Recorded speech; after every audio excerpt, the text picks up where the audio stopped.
Okay, carrying on.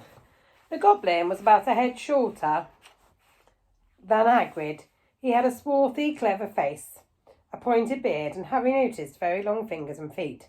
He bowed as they walked inside. Now they were facing a second pair of doors, silver this time, with words engraved upon them. Enter, stranger, but take heed of what awaits the sin of greed. For those who take but do not earn must pay most dearly in their turn. If you seek beneath our floors a treasure that was never yours, thief, you have been warned, beware of finding more than treasure there. Like I said, you'd be mad to rob it, said Hagrid. A pair of goblins bowed them through the silver doors, and they were in a vast marble hall.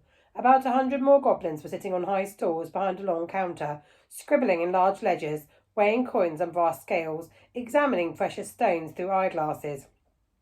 There were too many doors to count leading off the hall, and yet more goblins were showing people in and out of these. Hagrid and Harry made for the counter. Morning, said Hagrid to a free goblin. We've come to take out some money from Mr. Harry Potter's safe. You have his key, sir. Got it in here somewhere, said Hagrid, and he started emptying his pockets onto the counter, scattering a handful of mouldy dog biscuits over the goblin's book of numbers. The goblin wrinkled his nose. Harry watched the goblins on the right, weighing a pile of rubies as big as glowing coals. Got it, said Hagrid at last, holding up a tiny golden key. The goblin looked at it closely. That seems to be in order. Ah, I've got a letter here from Professor Dumbledore, said Hagrid importantly, throwing out his chest. It's about the you-know-what in Vault 713. The goblin read the letter carefully. Very well, he said, handing it back to Hagrid. I will have someone take you down to the vaults. Griphook? Griphook was yet another goblin. Once Hagrid had crammed all the dog biscuits back inside his pockets, he and Harry followed Griphook towards one of the doors leading off the hall. What's you-know-what in Vault 713? Harry asked. Can't tell you that, said Hagrid mysteriously. Very secret Hogwarts business. Dumbledore's trusted me. More's than my job worth, to tell you that. Griphook held the door open for them. Harry, who had expected more marble, was surprised. They were in a narrow stone passageway lit with flaming torches. It sloped steeply downwards, and there were little railway trucks on the floor. Griphook whistled, and a small cart came hurtling up the tracks towards them. They climbed in, Hagrid with some difficulty, and were off. At first, they just hurtled through a maze of twisting passages. Harry tried to remember left, left, middle fork, right, left, but it was impossible. The rattling cart seemed to know its own way because Griphook wasn't steering. Harry's eyes stung as the cold air rushed past them, but he kept them wide open. Once he thought he saw a burst of fire at the end of a passage and twisted round to see if it were a dragon, but too late. They plunged even deeper, passing an underground lake where huge stalactites and stalagmites grew from ceiling to floor. I never know, Harry called to Hagrid over the noise of the cart. What's the difference between a stalagmite and a stalactite? Stalagmite's got an M in it, said Hagrid. And don't ask me questions just now. I think I'm going to be sick. He did look green, and when the cart stopped at the last behind a small door in the passageway wall, Hagrid got out and had to lean against the wall to stop his knees from trembling. Griphook unlocked the door. A lot of green smoke came billowing out, and as it cleared, Harry gasped. Inside were mounds of gold coins, columns of silvers, heaps of little bronze nuts. All yours, smiled Hagrid. All Harry's. It was incredible. The Dursleys couldn't have known about this, or they would have had it from him faster than blinking. How often had they complained how much Harry cost them to keep, and all the time there had been a small fortune belonging to him buried deep under London. Hagrid helped Harry pile some of it into a bag. The gold ones are galleons, he explained. 17 silver sickles to a galleon and 29 nuts to a sickle. It's easy enough. Right, that should be enough for a couple of terms. We'll keep the rest safe for you. He turned to Griphook. Vault 713, please now. And can we go a bit more slowly? One speed only, said Griphook. They were going even deeper now and gathering speed. The air became colder and colder as they hurtled round tight corridors. They went rattling over an underground ravine, and Harry leant over the side to try and see what was down at the dark bottom, but Hagrid groaned and pulled him up by the scruff of his neck. Vault 713 had no keyhole. Stand back, said Griphook importantly. He stroked the door gently with one of his long fingers, and it simply melted away. If anyone but a Gringotts goblin tried that, they'd be sucked through the door and trapped in there, said Griphook. How often do you check to see if there's anyone inside? Harry asked.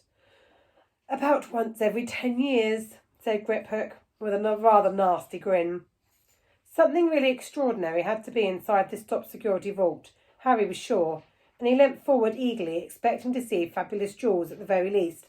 But at first he thought it was empty. Then he noticed a grubby little package wrapped up in brown paper lying on the floor. Hagrid picked it up and tucked it deep inside his coat. Harry longed to know what it was, but he knew better than to ask. Come on, back on this infernal cart, and don't talk to me on the way back. It's best I keep my mouth shut, said Hagrid.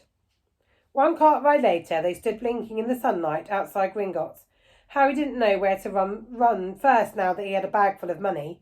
He didn't have to know how many galleons there were to a pound to know that he was holding more money than he'd ever had in his whole life. More money than even Dudley had. Might as well get your uniform, said Hagrid, nodding towards Madame Malkin's robes for all occasions. Listen, Harry, would you mind if I slipped off for a pick-me-up at the Leaky Cauldron? I hate them Gringotts carts. He did look a bit sick, so Harry entered Madame Malkin's shop alone, feeling nervous. Madame Malkin was a squat, smiling witch dressed in mauve.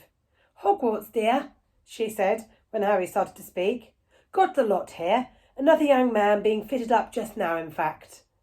In the back of the shop, a boy with a pale, pointed face was standing on a footstool, while a second witch pinned up his long black robes. Madame Malkin stood over Harry on a stool next to him, slipped a long robe over his head, and began to pin it to the right length. Hello, said the boy. Hogwarts too? Yes, said Harry. My father's next door buying my books, and my mother's up the street looking at wands, said the boy. He had a bored, drawling voice. Then I'm going to drag them off to look at racing brooms. I don't see why the first years can't have their own. I think I'll bully father into getting me one, and I'll smuggle it in somehow. Harry was strongly reminded of Dudley. Have you got your own broom? The boy went on. No, said Harry. Play Quidditch at all? No, said Harry again, wondering what on earth Quidditch was. I do. Father says it's a crime if I'm not picked to play for my house, and I must say I agree. Know what house you're being yet? No, said Harry, feeling more stupid by the minute. Well, no one really knows till they get there, do they? But I know I'll be in Slytherin. All my family have been. Imagine being in Hufflepuff. I think I'd leave, wouldn't you? Said Harry, wishing he could say something a bit more interesting. I say, look at that man, said the boy, suddenly nodding towards the front window. Hagrid was standing there grinning at Harry and pointing at 2 large ice creams to show he couldn't come in. That's Hagrid, said Harry, pleased to know something the boy didn't. He works at Hogwarts. Oh, said the boy, I've heard of him. He's a sort of servant, isn't he? He's the gamekeeper, said Harry. He was liking the boy less and less every second. Yes, exactly. I heard he's a sort of savage, lives in a hut in the school grounds, and every now and then he gets a bit drunk, tries to do magic, and ends up setting fire to his bed. I think he's brilliant, said Harry coldly. Do you? Said the boy with a slight sneer. Why is he with you? Where are your parents? They're dead, said Harry shortly. He didn't feel much like going into the matter with the boy. Oh, sorry, said the other boy, not sounding sorry at all. But they were our kind, weren't they? They were a witch and a wizard, if that's what you mean.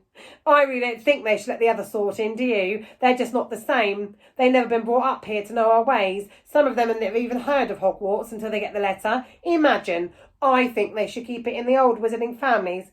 What's your surname, anyway?